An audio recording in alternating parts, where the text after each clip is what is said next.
Okay, so moving on to functions. So what are functions? What exactly are functions?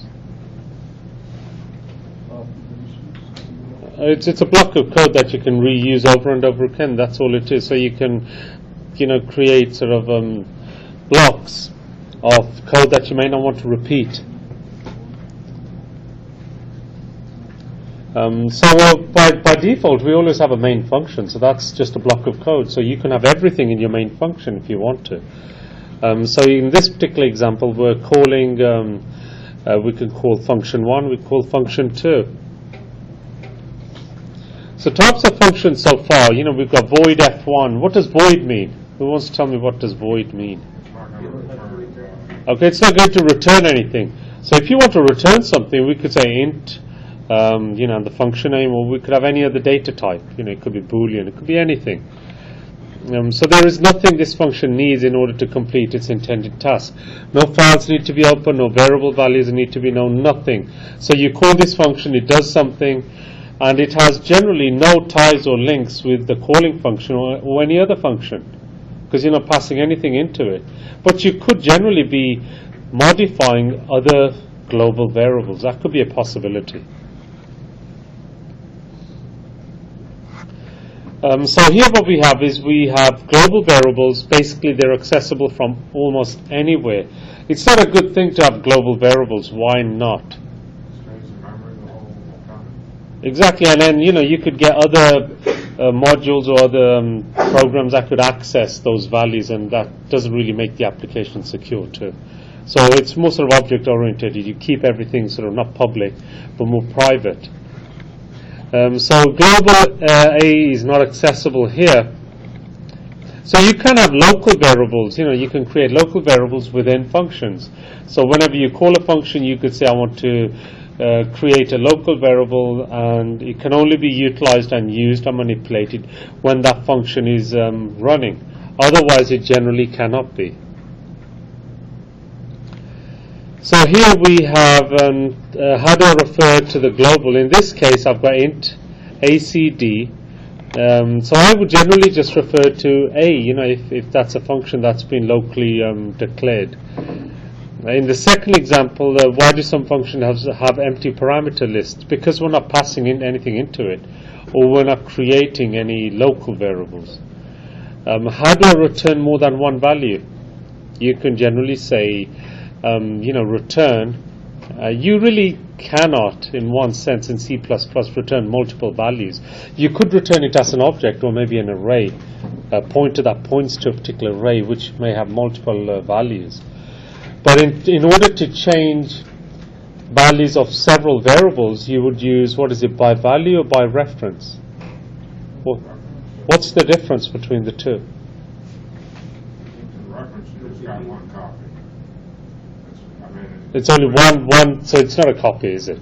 Right. Is it a copy? No, it's the original, yes. And by value you can make as many copies. So you're making generally a copy of whatever value you're passing or variable you're passing into another function. So here we have an example. We have int num equals 5, which is a global variable, and you can do this. So this variable can be accessed anywhere throughout our code. Then we have main, and within main we have int num equals 1. Again, we have another num. So you can have two variables, one is global, one is local. You can do that. And in order to access these, the global or the local, so num, we would generally access the local variable like we normally do. We'll just say num, assign a value into it. In order to access the global, especially if it's the same name, we would generally apply 2 colons next to it. That's how you would access a global. So you can have variables of the same name. One is global, one is local. Like I said, it's not a good idea to have a global variable, but you can do it sometimes. Traditionally, in sort of procedural programming, this was the case. You would generally have global and local variables. So here, function with no arguments. Here we have function overloading. you can have return A and return B. You can return one particular value depending on which is valid and which is not. And overloading is also slightly different in terms of C++, which is covered later on in the later classes. So to pass info to a function, we can pass as a parameter, which is an argument. So we can pass by value, which is going to be a copy. So any changes made to that parameter are not carried back or don't apply to the original variable that you may have. And we can do pass by reference. So once a change with the pass by reference is made, you really lose the old value of whatever was stored previously. So it's going to overwrite that. And to do that, you're going to use int ampersand. And remember ampersand, what is ampersand? It's the address, it's a memory address of that particular variable. That's how you do a by reference. So if you want to access a particular variable, this is how you would do it, ampersand A. So in this particular case, send back a single value, pass it back as a return value. So we pass into it, several values, and we return a single value back.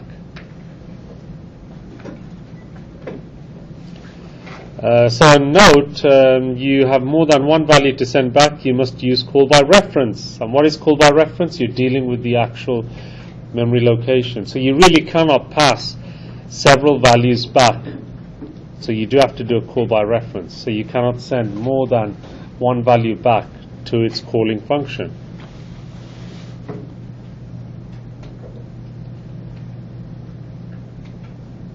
So functions that use reference parameters should not have return values. Functions should do a single task. A single task, you can have multiple depending on what type of algorithm you may have in that block of code. So formal parameters appear in the function header. So a good example would be the swap. Who's done swap here? And you did that in sort maybe? Was it in sort, or you generally just swapped values?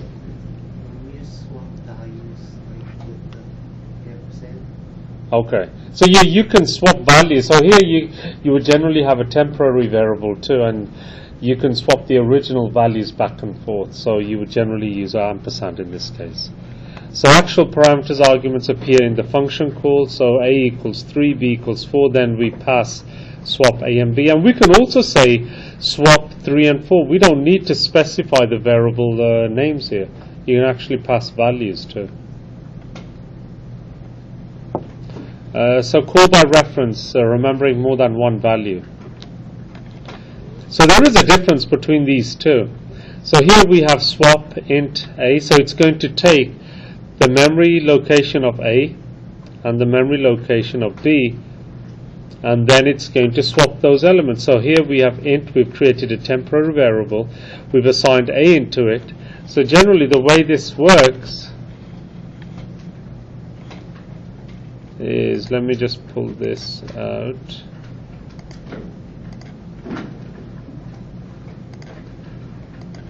So if we have a look at this, so we've got a temporary variable, temp, and we have A, and we have B. So these are generally other variables. So what we're saying here, we're assigning, we're copying A into this temporary location. It's going to be A now.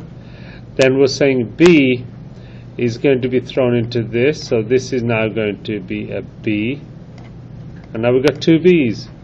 And obviously finally we're going to copy the value that's in the temp, and that's going to change to A. That's how you would generally swap a value from two different variables.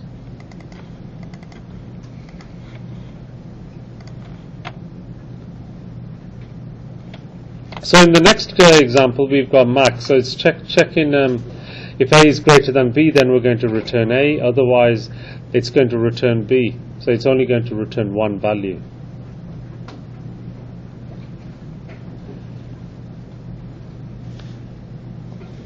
Okay, so let's take a moment, a few minutes to go through this.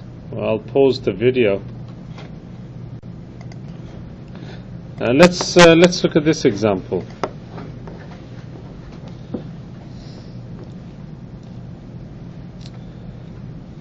So here we're declaring global variables, a equals 10, b equals 7, and we're going to have a function which is not going to return anything because we have a void. We're going to have two parameters that are going to be passed into its int and int ampersand. And then when we go into the main, we immediately are going to call the function change, and it's going to pass the value a and b into it, which is 10 and 7. We're going to jump into the change function, and the first thing it's going to do is it's going to assign 10 and 7, and then we're going to say int b equals 0, and it's going to say, what's this 2 colons on b, what is it doing there? So it's going to change this 7. It's going to change that 7. Then y plus and whatever 7 is, or whatever b was, which is going to be 0. And then x equals y. So that's how you generally would access the global variable as opposed to local variables. So in this example, which is circle.cpp, it's available online. So you may need to make a few changes using namespace std and get rid of the .h in the IO stream. So right at the top we have define, and we're declaring pi. Then below that we have three functions, and generally we're just specifying the parameters that we're going to pass: double and float, and float. Then we have the main function. So this is just a normal function that you may generally use. I mean, nothing. We're not passing or dealing with the exact copy. So we're saying float radius. Then we enter the data. Then following that, we are couting the diameter, and the diameter is going to be based off whatever is in the diameter function. So in the diameter, we call the diameter function, and we're passing along with it radius, and there's the diameter, and the diameter has a double return. So remember, you can also have void if you're not returning anything. So here we have a double return. It's going to return it back, and it's going to cout that. Then following that, we have the circumference, and we call the circumference function. We pass into it pi and radius. And we're also going to return a double, and that's based off this. Then finally we have area, which is pi, and radius we're passing into it. And here we have a void, and void basically we're not going to return anything. We're going to basically cout everything there and then. So you can pass values into a function and output the results. But if you do want to throw them back to the calling function, then you would need to actually deal with the actual memory location where that value is stored.